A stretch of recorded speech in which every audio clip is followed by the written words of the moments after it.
말씀은 너희는 그리스도의 편지라 하는 말씀의 제목으로 함께 말씀을 나누겠습니다. 우리는 계속해서 고린도 후서를 살펴보고 있습니다. 지난 주간에 여러분에게 드렸던 말씀의 제목 혹시 기억이 나십니까? 제목이 뭐였죠? 그렇죠. 우리는 그리스도의 향기라는 제목으로 말씀을 드렸습니다. 우리가 그리스도의 향기로 살아가기 위해서 세 가지 방법에 대해서 말씀을 드렸는데, 첫 번째가 우리가 그리스도의 향기로 살아가기 위해서는 하나님 앞에서 우리의 마음이 순결해야 한다고 말씀을 드렸습니다. 하나님은 우리의 겉모습보다는 마음을 보시는 분이십니다. 하나님 앞에서 마음이 순결해야 한다는 말씀이죠. 성경에 등장하는 두 분의 인물을 소개해 드렸는데, 첫 번째는 다윗이었습니다. 그렇죠? 다윗이었습니다. 사울이 불순종하여 하나님을 떠난 이후에 하나님은 사울을 대신하여 제2대 이스라엘의 왕을 세우기 위해서 사무엘 선지자를 이새의 집으로 보내었습니다. 사무엘 선지자는 이새의 집으로 가서 거기서 이새의 아들 7명을 다 만나는데, 첫째 아들 엘리압을 봤을 때 그의 마음이 어땠습니까? 사무엘이 딱 엘리압을 보는 순간 그 훤칠한 키와 잘생긴 외모 때문에 이가 정말 하나님이 세우실 만한, 하나님이 세우실 왕이다 라고 생각을 했습니다. 근데 하나님께서 뭐라고 말씀하셨습니까? 하나님은 그의 용모와 키를 보지 말라. 내가 이미 그를 버려놓으라. 내가 보는 것은 사람과 같지 아니하니 사람은 외모를 보거니와 나 여호와는 중심을 보느니라. 그렇게 말씀하고 있습니다. 사람은 그 모습을 보지만 하나님은 중심, 마음을 보시는 분이십니다.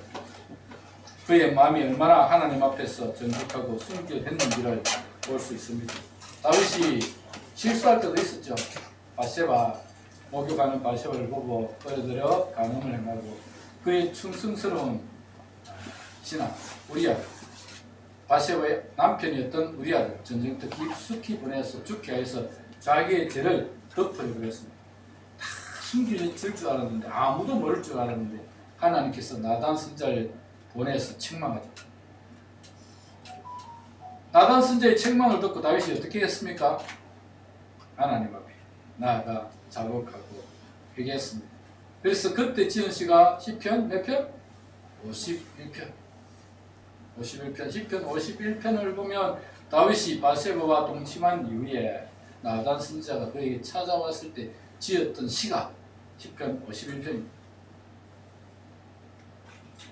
다윗은 이 시에서 이렇게 고백합니다. 주께서는 제사를 기뻐하지 아니하시나니 그렇지 아니하면 내가 드렸을 것이라. 주는 번제를 기뻐하지 아니하시나이다.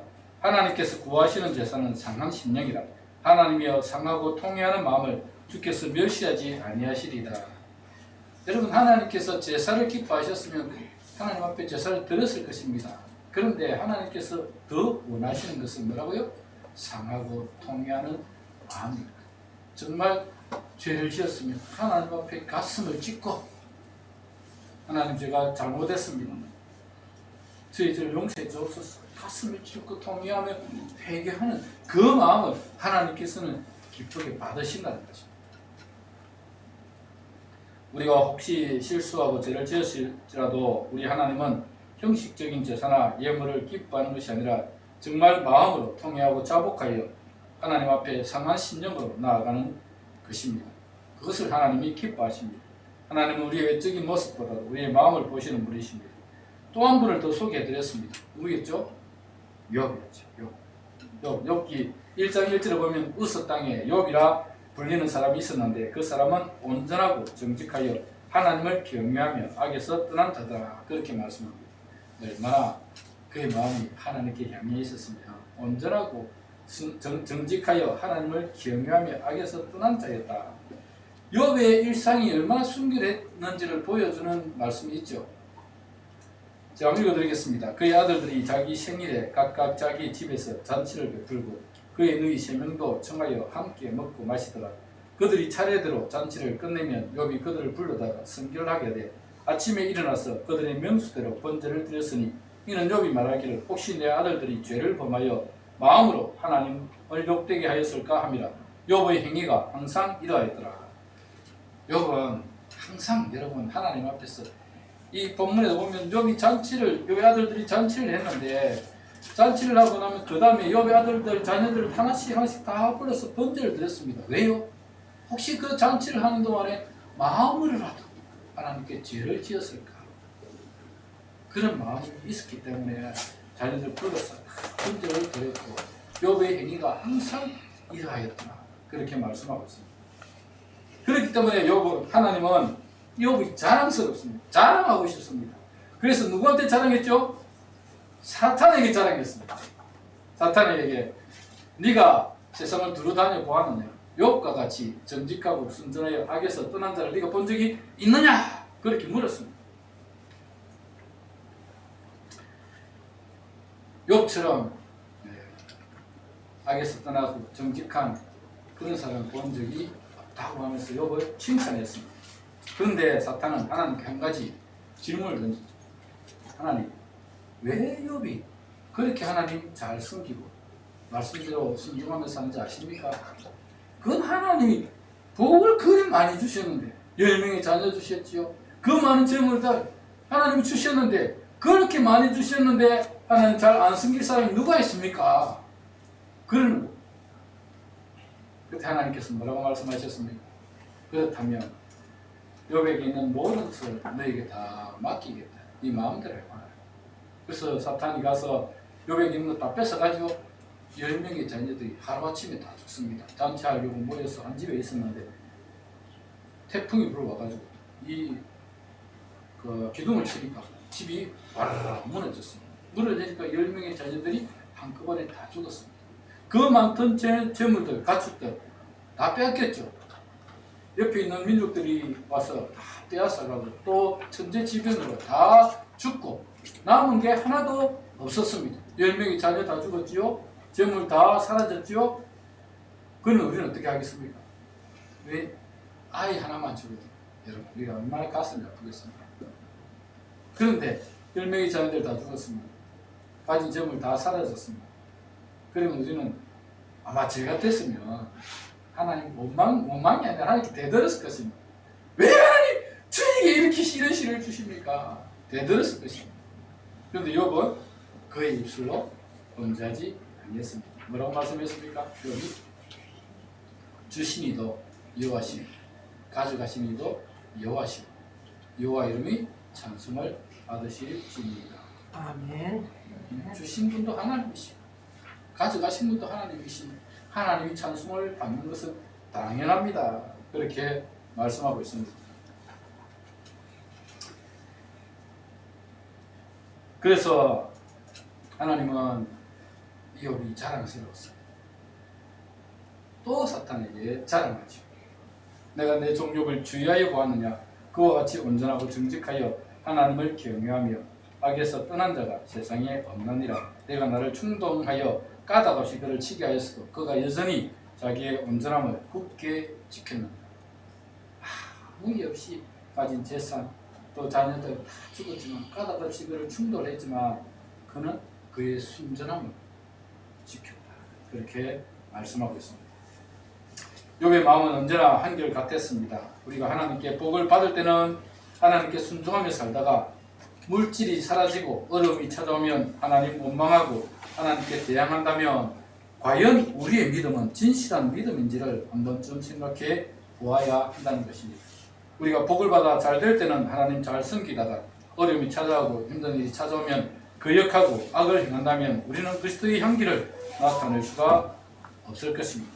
우리가 그리스도의 향기로 살아가기 위해서 가장 먼저 갖춰야 할 것이 있다면 그것은 우리의 마음이 하나님 앞에서 순전해야 한다는 것입니다. 두 번째로 우리가 그리스도의 향기로 살아가려면 배우고 실천하는 삶을 살아야 한다. 그렇게 말씀을 드렸습니다. 많은 사람들이 우물한 개구리로 살아갑니다.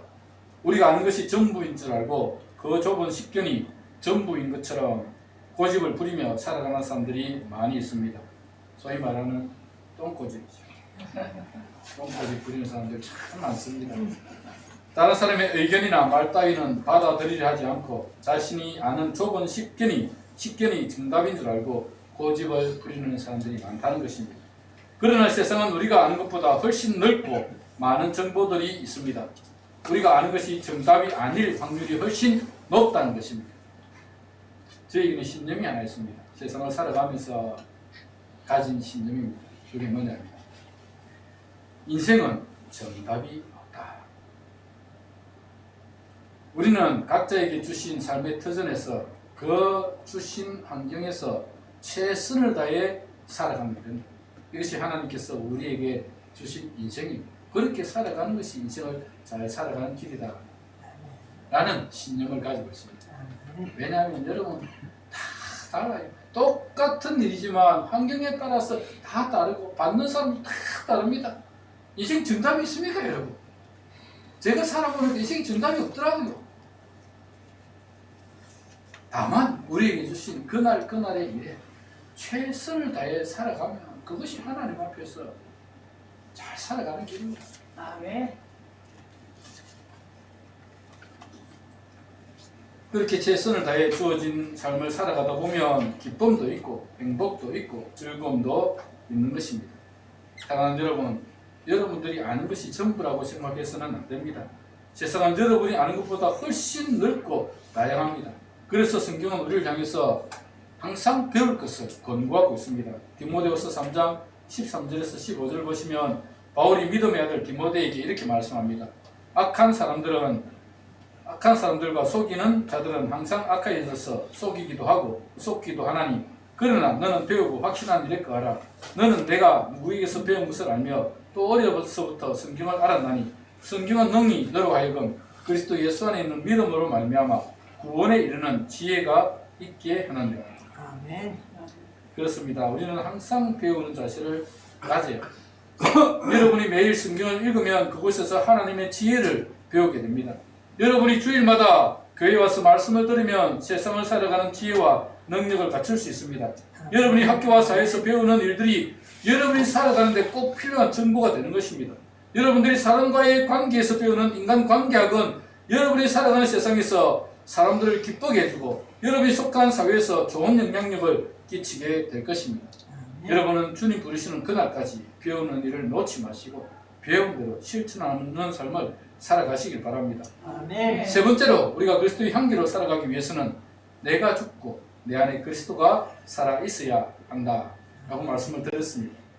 우리 그리스도인들 안에는 그리스도가 살아 계십니다. 우리는 믿음으로 예수님을 영접하죠. 영접하면 성령께서 우리 안에 내주하십니다. 그 성령께서 예수 그리스도가 우리 안에서 역사하시게 합니다. 그래서 우리는 성령으로 말미암아서 성령께서 우리 마음에 들어오셔서 우리를 거듭나게 하시고 새로운 피조물로 새로운 사람으로 바꾸어 주십니다. 그리고 성령을 따라서 성령의 열매를 맺으며 살아가게 하십니다. 그리스도의 영이 우리 안에 들어오실 때 우리는 그리스도의 사람이 되고 하나님의 자녀로 인침을 받게 되는 것입니다. 그래서 우리는 하나님을 아버지라고 부르게 됩니다. 예수님을 마음에 모시고 살아가는 우리가 예수님이 아니라 내 자아가 살아있고 내 욕심이 살아있고 내 욕망이 살아있다면 그리스도의 영이신 성령께서 우리 안에 역사하실 수가 없습니다. 우리의 자아와 욕심은 온전히 십자가에 못 박아야 합니다. 갈라디아서 5장 24절에 보면 이렇게 말씀하고 있습니다. 그리스도 예수의 사람들은 육체와 함께 그 정욕과 탐심을 십자가에 못 박았느니라. 로마서 6장 6절에도 이렇게 말씀합니다. 우리가 알거니와 우리의 옛 사람이 예수와 함께 십자가에 못 박힌 것은 죄의 몸이 죽어 다시는 우리가 죄에게 종노릇하지 아니하려 함이니. 우리가 전에는 죄에게 끌려다니며 죄의 종으로 살았지만 이제 예수님을 믿음으로 영접하고 그분을 왕으로 모시고 살아가기 때문에 우리는 죄의 종이 아니라 하나님의 자녀로 살아갈 수 있게 된 것입니다. 아멘. 그러나 내가 죽지 않으면 절대 내 안에서 그리스도께서 역사하지 않습니다. 내가 살아있는데, 내가 살아있다는 것은 내가 내 인생의 주인입니다. 내가 왕입니다. 내 마음대로 살겠다는 겁니다. 그러면 성령께서는 더 이상 내 안에서 역사하지 않습니다. 내가 죽고 예수님이 왕이 되시고 말씀에 순종하고자 하는 마음이 있어요. 성령께서 역사하시고 그래서 우리가 말씀을 따라서 살아갈 수 있도록 성령은 우리를 인도해 가시는 것입니다. 내가 죽어야 그리스도께서 살아계심을 나타낼 수 있고 아름다운 성령의 예배를 맺을 수가 있는 것입니다. 사도 바울은 고린도후서 2장 16절에서 사람마다 풍기는 향기가 있다고 말씀을 하고 있습니다. 이 사람에게는 사망으로부터 사망에 이르는 냄새를 나타내고 저 사람에게는 생명으로부터 생명에 이르는 냄새를 나타낸다. 그렇게 말씀하고 있습니다. 우리 그리스도인은 향기를 풍기는 사람들입니다. 1장 15절에 보시면 우리가 구원받은 자들에게나 망하는 자들에게나 하나님 앞에서 그리스도의 향기라 그렇게 말씀하고 있습니다. 우리는 그리스도의 향기입니다. 우리가 하는 말이나 행동에서 그리스도의 향기가 드러나야 한다라는 말씀입니다. 사랑하는 여러분, 여러분 그리스도의 향기를 풍기는 하나님의 자녀인 것을 기억하시고 항상 그리스도의 향기를 나타내는 삶을 살아가시길 바랍니다. 아멘. 서론이 좀 길었습니다. 이제 본론으로 들어갑니다. 왜 서론이 길어졌느냐 하면 오늘 본론과 관계가 있기 때문에 관련이 있기 때문에 서론을 좀 길게 했습니다.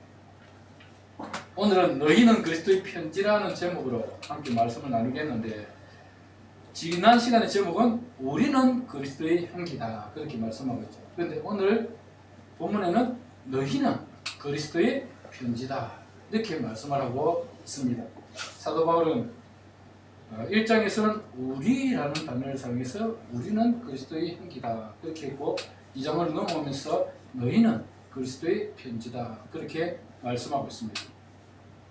여기서 우리라고 하는 사람들은 누굽니까? 우리는 고린도 교회와 그리고 복음을 전했던 바울과 전도자들 그리고 이 땅에 있는 모든 그리스도인들을 통칭해서 하는 말입니다. 2000년 전에도 고린도 교회와 그 복음을 전하는 전도자들과 그 땅에 있는 사람들이 우리였습니다. 그 모든 우리는 그리스도의 향기였습니다.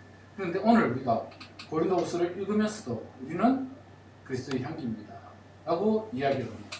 우리는 그리스도의 향기입니다. 그렇죠? 우리는 그리스도의 향기입니다. 오늘 본문을 이해하기 위해서는 교회론을 이해해야 이 본문을 이해하기가 쉽습니다. 여러분 교회가 무엇입니까? 제가 몇 번을 말씀을 드렸습니다만 교회는 건물이 아닙니다. 건물이 아닙니다. 교회는 예수 그리스도를 믿음으로 예수 그리스도를 마음에 영접하여 변화되고 거듭난 사람들 즉 그리스도인들 성도를 말을 하는 것입니다. 성도는 한자죠.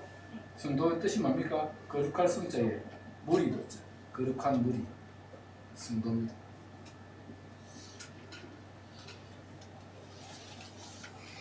제가 여러 번 말씀을 드렸습니다만 절대 이 교회를 이 건물을 교회라고 하면 안 됩니다. 이 건물을 말을 꼭 하고 싶으면 교회당, 예배당, 당이라고 해서 장소를 붙여야 됩니다.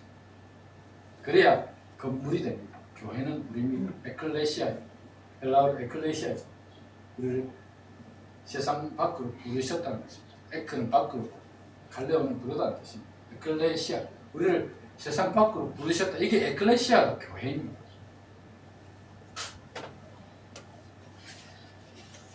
그런데 교회는 두 부분으로 나눌 수가 있습니다. 첫 번째는 우주적인 교회라고 표현을 합니다.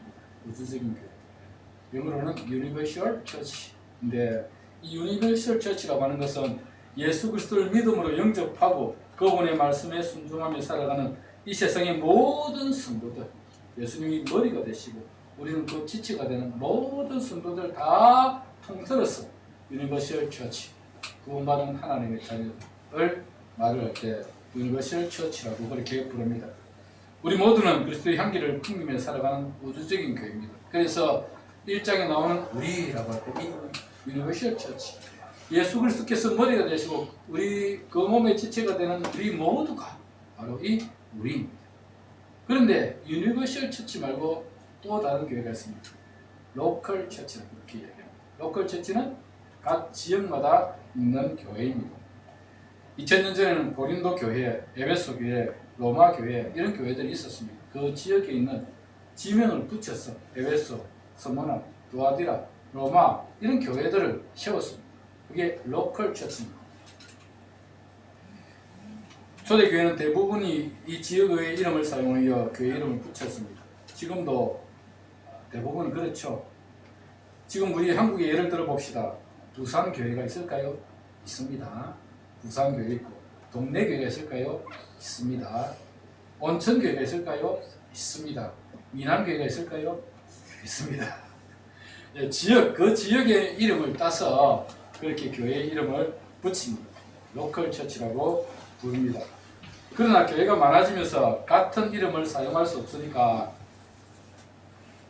이게 온천동에 사는 교회들도 온천교회라고 이름을 다 붙일 수는 없지 않습니까? 그래서 다른 이름을 붙입니다. 뭐 기쁨의 교회, 섬김의 교회, 아름다운 교회 이런 다양한 수식어를 사용하여 교회 이름을 붙입니다. 이런 이름들이 나쁘다는 말이 아닙니다. 그런 이름을 붙이는 것은 그 교회의 특징을 알려주는 교회 이름이라고 할 수 있습니다. 예를 들어서 기쁨의 교회라고 한다면 하나님이 주시는 기쁨이 충만한 교회를 만들겠다라는 담임 목사의 의지가 거기에 반영이 되어 있는 것입니다.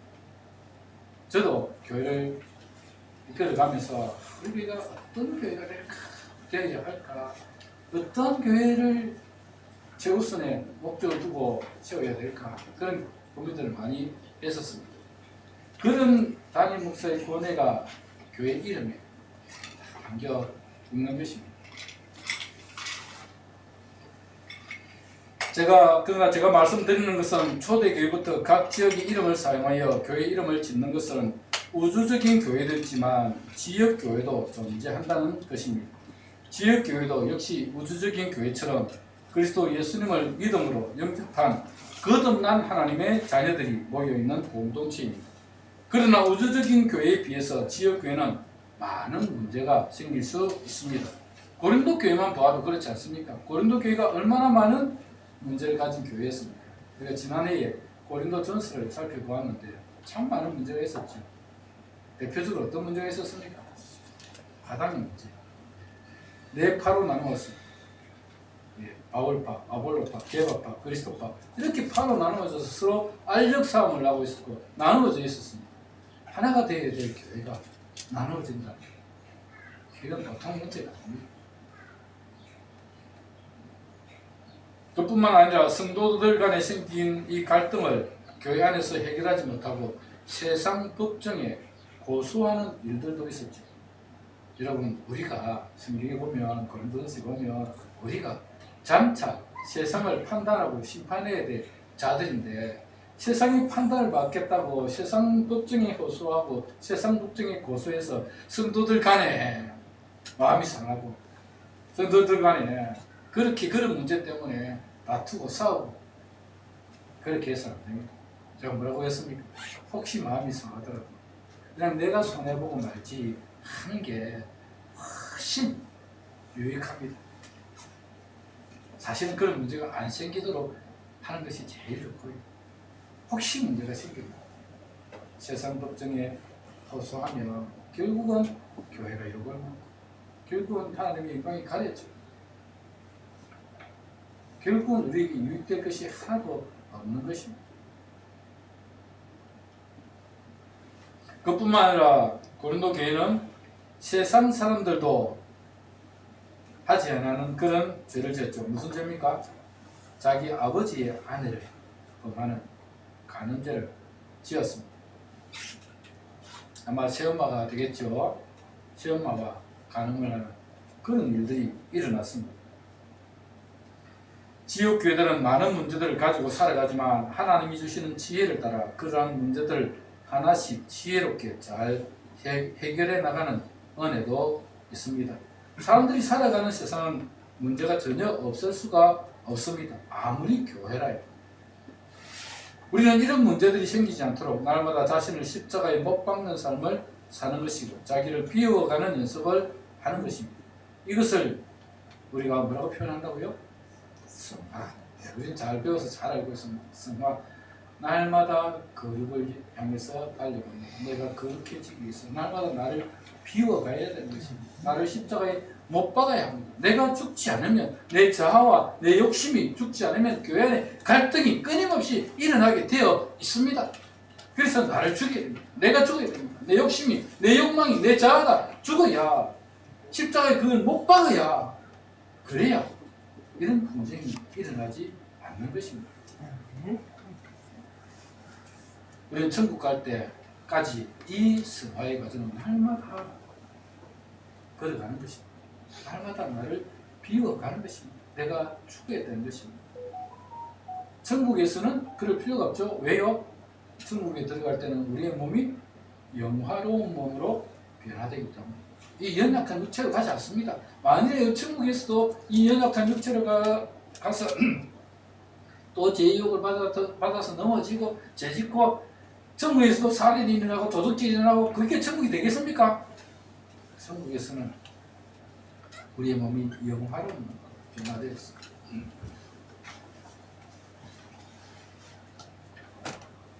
천국에 갑니다. 그리고 이 땅의 모든 죄악들 그리고 사탄들은 다 지옥에 무진코 다시 오시는 지옥에 다 불구덩이에 던져버리게 됩니다. 그래서 천국은 다시는 죄가 없는 그야말로 천국은 의리로 살아가게 된 것입니다. 그때까지 우리는 날마다 내가 죽는 내 자아가 죽고 내 욕심이 죽고 욕망이 죽는 연습을 끊임없이 해 나가는 것입니다. 그렇게 연습을 해 나가야 천국에서 우리의 삶이 복된 삶이 될 수 있고 천국에서 우리의 삶이 즐거운 삶이 될 수가 있는 것입니다.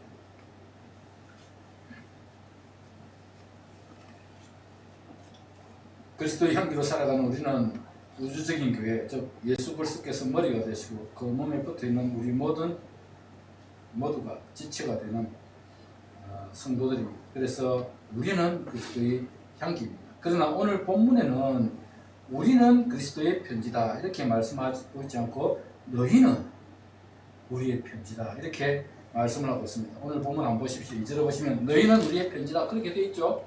너희는 우리의 편지다. 이 너희는 누굽니까? 너희는 고린도 교회의 지역 교회입니다. 너희는 우리의 편지다.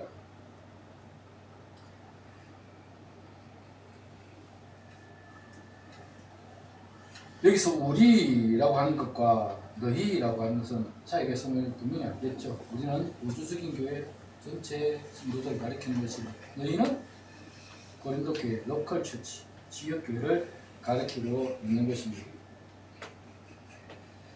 그리고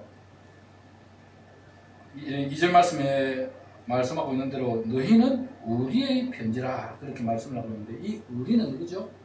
바울과 함께 복음을 전했던 사람들, 그 사람들, 바울과 함께 복음을 전했던 사람들, 그들이 바로 우리입니다. 다시 말씀을 드리면 고린도 교회 너희는 바울과 함께 복음을 전하는 전도자인 우리의 편지다라는 말씀입니다. 이 말씀을 이해하기 위해서는 1절에 나오는 추천서라는 단어를 이해해야 합니다. 1절 한번 보시기 바랍니다. 1절 한번 다시 읽을까요? 시작. 우리가 다시 자천하기를 시작하겠느냐? 우리가 어찌 어떤 사람들처럼 추천서를 너에게 붙이거나 혹은 너에게 받거나 할 필요가 있느냐?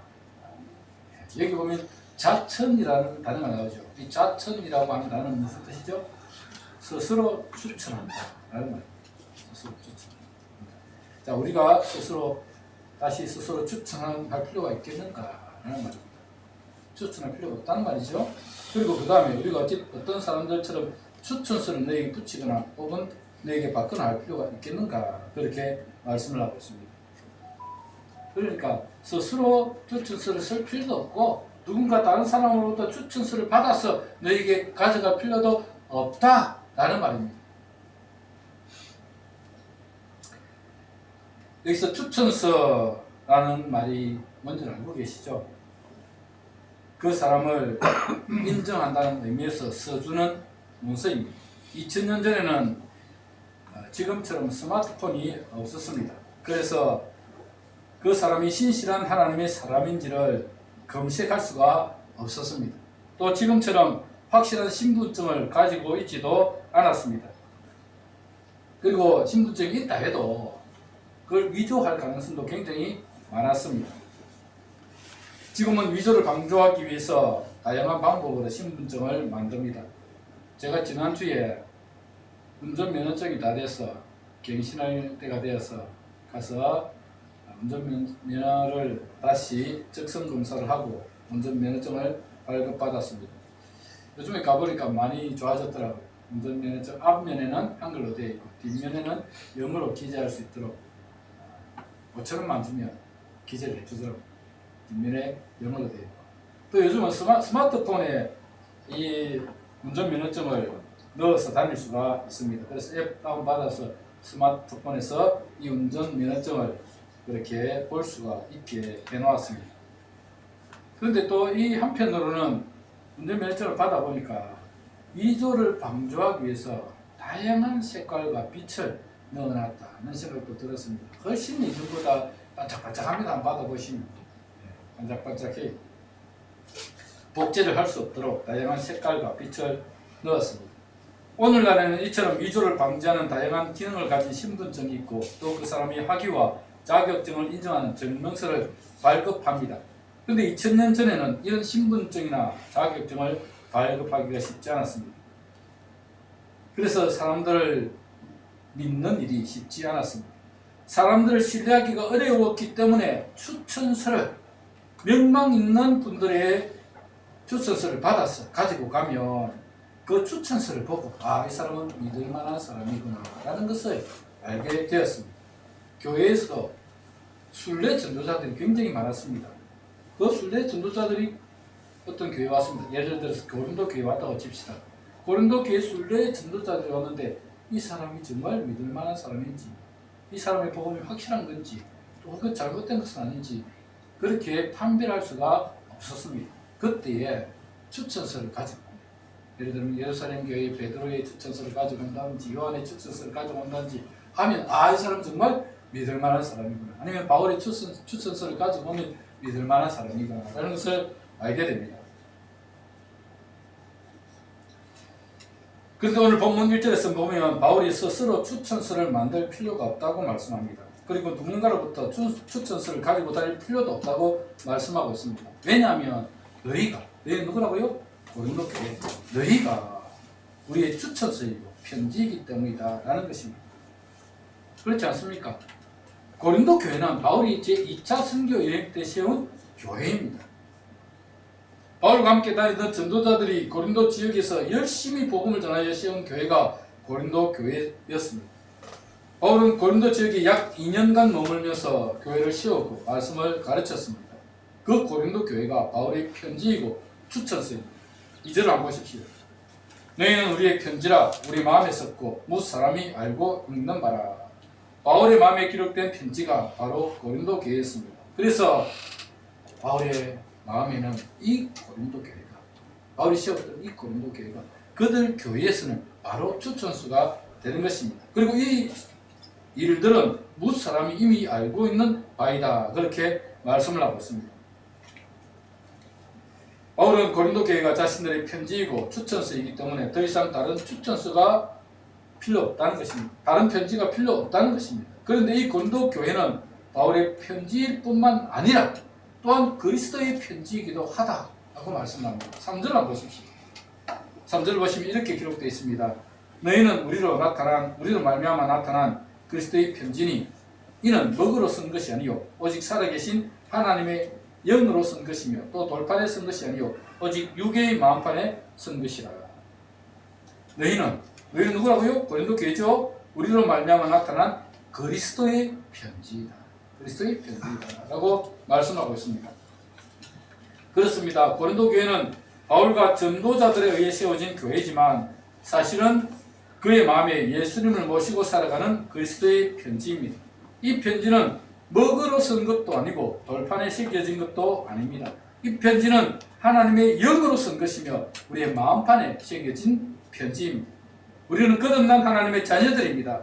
우리가 어떻게 사느냐에 따라서 악취를 풍길 수도 있고 향기를 풍길 수도 있습니다. 우리가 어떻게 사느냐에 따라서 하나님의 영광을 돌릴 수도 있고 하나님의 영광을 가릴 수도 있다는 것입니다. 우리는 그리스도의 향기로 편지로 이 세상에 보내진 사람들입니다. 이 세상을 살아갈 때 그리스도의 향기가 되어야 되고 그리스도의 편지가 되어야 한다는 것입니다. 우리 그리스도인들이 가는 곳마다 아름다운 향기가 나타나야 되고 아름다운 소식들이 들려와야 합니다. 이렇게 향기를 내며 살았던, 이렇게 그리스도의 편지로 살았던 많은 선조들을 우리는 보지 않습니까? 우리나라 초창기에 많은 선교사들이 그리스도의 편지가 되어 이 땅을 찾아왔습니다. 그들이 이 땅에 와서 가장 먼저 한 일은 버려진 사람들을 돌보는 일이었습니다.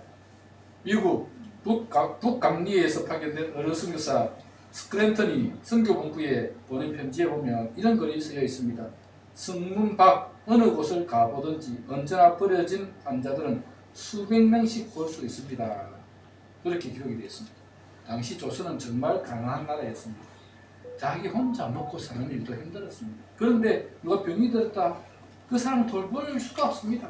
다 버릴 수밖에 없습니다. 다리 밑에 보면 그런 사람들이 절묘하게 놓여 있었습니다. 성문 밖에 보면 그런 사람들이 절묘하게 놓여 있었습니다. 스크랜턴은 이런 버려진 환자들을 거두어 치료해 주었고 그들을 돌봐 주었습니다. 이 스크랜턴이 그렇게 버려진 환자들을 치료하고 돌봐주니까 이 환자들을 버리는 일들이 크게 줄어들었다고 합니다. 왜냐하면 이제는 치료할 것이 생겼습니다. 좀 상처가 나도, 좀 몸에 이상이 있어도 그 병원에, 선교사들이 세운 병원에 선교사들을 찾아가면 치료해 주니까 안 버려도 되는 것입니다. 그뿐만 아니라 선교사님들은 가난하여 배우지 못한 이들을 가르쳤습니다. 1908년 장로교를 기준으로 하여 장로교 계통의 학교가 많이 세워졌는데 소학교가 542개, 남자 중학교가 11개, 여자 중학교가 5개, 대학교가 2개 생겼습니다. 이들을 통하여 근대 교육기관이 설립되었고 한국 교육의 발전에 기초를 닦았습니다. 이 교육을 통해 우리나라 건국 초기에 국가를 이끄는 인재들을 많이 배출했습니다. 또 선교사들은 그리스도의 편지가 되어 신분 계급을 없애는 데 큰 역할을 했습니다. 당시 가장 천한 계급이 백정이었습니다. 백정은 아예 사람 취급도 안 해줄 만큼 그렇게 천한 신분을 사람들이었습니다. 그런데 백정 출신의 박승춘이 서울 숭동교회에서 최초의 장로가 됐습니다. 그때 당시에 백정이 장로가 된다? 있을 수 없는 일입니다. 그런데 교회는 신분의 고하를 보지 않았습니다. 백정도 장로가 될 수 있었습니다. 또 그 아들 박스양은 세브란스 의과대학의 제1회 졸업생이 되어 그 학교에서 교수가 되어서 후학들을 가르치는 일들을 할 수 있었습니다. 백정이 아들 교수가 되었어. 그것도 세브란스 병원에 교수가 되었어. 후학들을 가르칠 수 있었습니다. 정말 놀라운 일이지 않습니까? 그뿐만 아니라 고아와 양로원을 세워서 돌보았고 의료기관들을 세웠습니다. 1876년부터 1901년까지 21개의 선교병원을 세웠습니다. 선교사들은 그리스도의 편지로 조선 땅에 와서 수많은 사람들의 생명을 구원했고 또 그들을 가르쳤고 인재를 양성했습니다. 그들이 세상에서 가장 가난하고 어려운 조선 땅에 와서 쉽게 그런 일들을 한 것이 아닙니다. 참 많은 어려움이 있었고 많은 고비들이 있었지만 그 모든 어려움들, 그 모든 고비들을 다 이겨내고 이 한국 땅, 이 조선 땅에 와서 그들이 이런 일들을, 이런 그리스도의 편지가 되어 그리스도의 향기가 되어 선한 일들을 행했다는 것입니다. 그 선교사들이 얼마나 많이 희생당하고 죽었는지 여러분 잘 알고 계시죠? 우리나라에 최초로 왔던 장로교 선교사가 누굽니까? 토마스 선교사. 토마스 선교사는 본래 한국에 먼저 선교사로 오지 않았습니다. 어디 갔죠? 중국에 갔습니다. 중국에서 선교했는데 그의 아내 캐롤라인과 함께 중국에 선교를 갔습니다.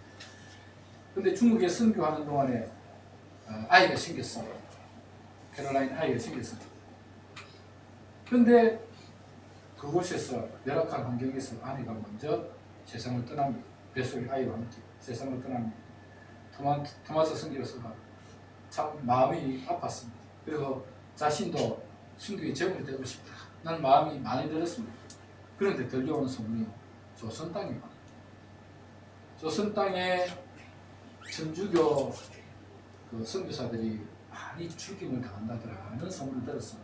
야, 내가 조선 땅에 가야 되겠다. 그 땅에 가서 내가 순교의 제목이 되겠다. 그리고는 조선 땅을 밟습니다.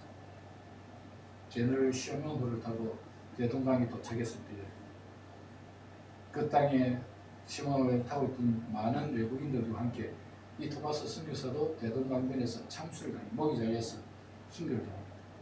그때 가지고 왔던 그 성경들을 다 나눠주고 쪽복음들을 나눠주고 한자로 된 쪽복음들을 나눠주고 그것이 결국 그들의 가슴에 남게 되고 그들이 예수 믿고 구원받고 하나님 자녀들 최초의 교회들이 세워지는 일들이 일어났습니다.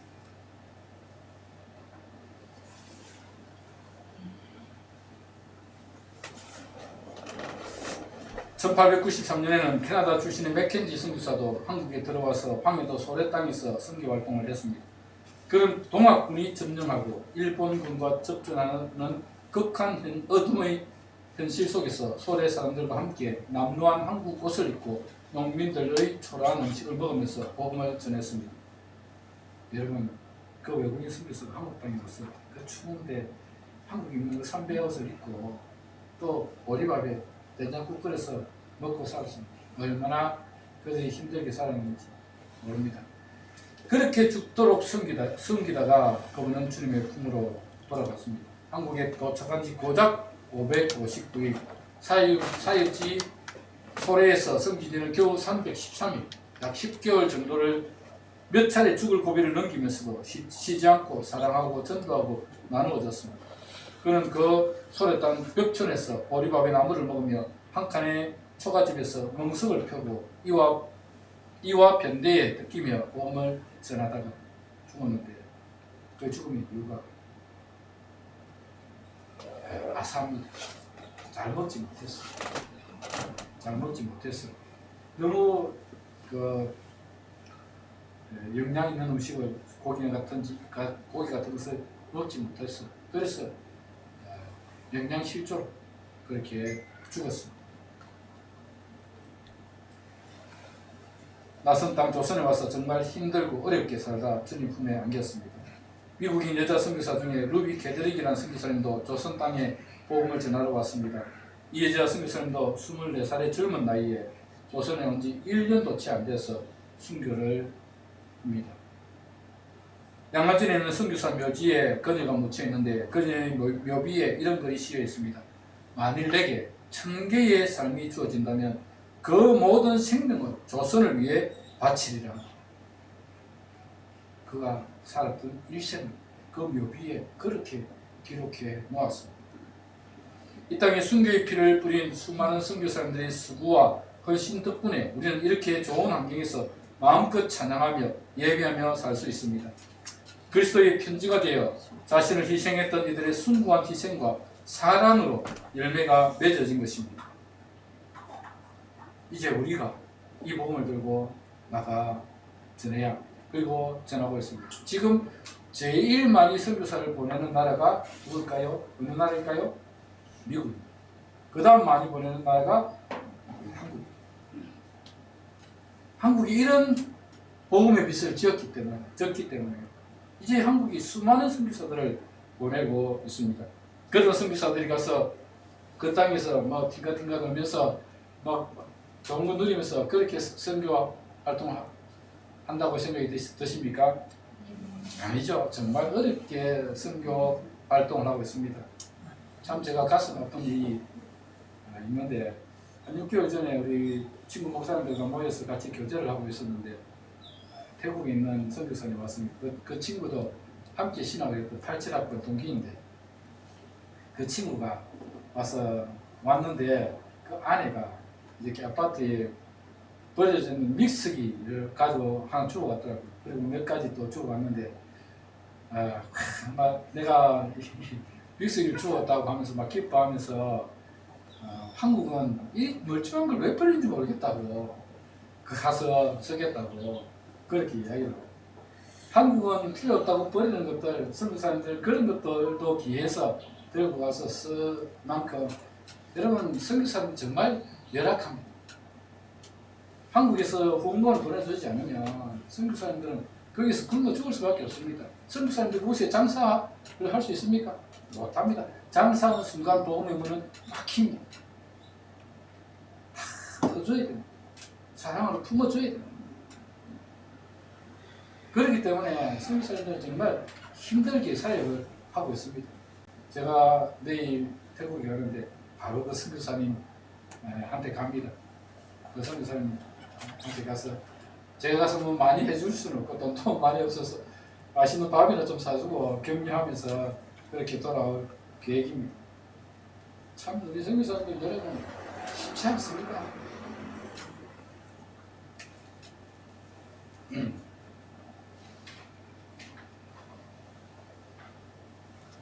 이렇게 복음을 전하고 선한 일들을 하면서 영혼을 구원하고 생명을 살리는 일들을 우리 선교사님들이 하고 있습니다. 그들은 그리스도의 편지가 되어 그 땅에 선한 영향력을 끼치고 있습니다. 우리는 그리스도의 편지입니다. 그리스도의 편지로 우리가 살아가고 있는데 우리는 이 땅에서 과연 그런 그리스도의 편지가 되어 선한 영향력을 끼치고 있는지 우리 자신을 한번 돌아보자는 것입니다. 나를 통해서 누군가가 힘을 얻고 나를 통해서 누군가가 위로를 받고 나를 통해서 누군가가 다시 일어설 수 있다면 얼마나 복된 일입니까? 주님은 우리를 그리스도의 편지로 사용하시기 위해서 우리를 그리스도의 사람으로 변화시켜 주셨습니다. 우리는 그리스도의 편지가 되어 이 땅에 선한 영향력을 끼침으로 하나님께 영광을 돌려야 할 사람들입니다. 사도 바울이 고린도 교회를 향하여 너희는 우리의 편지다. 그리고 우리를 통하여 그리스도의 편지가 되었다. 그렇게 말씀하고 있습니다. 정말 우리는 그리스도의 편지로 살아가야 합니다. 한번 여러분 지금 여러분 자신을 한번 돌아보십시오. 그리스도의 편지로 살아갑니까? 그리스도의 향기로 살아가고 있습니까? 그렇게 살아가야 됩니다. 그것이 마땅한 그리스도인의 삶입니다.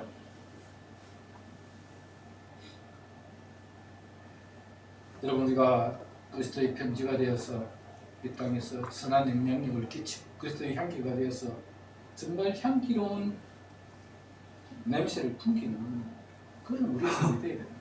사랑하는 저와 여러분들이 그리스도의 편지로 그리스도의 향기로 아름답게 이 땅을 살아가서 아름다운 향기를 많이 풍겨내는 여러분 다 되시기를 주님의 이름으로 축복합니다. 아멘. 말씀을 기억하면서 함께 기도하도록 하겠습니다. 기도할 때 하나님 이 땅을 살아가는 동안에 그리스도의 편지가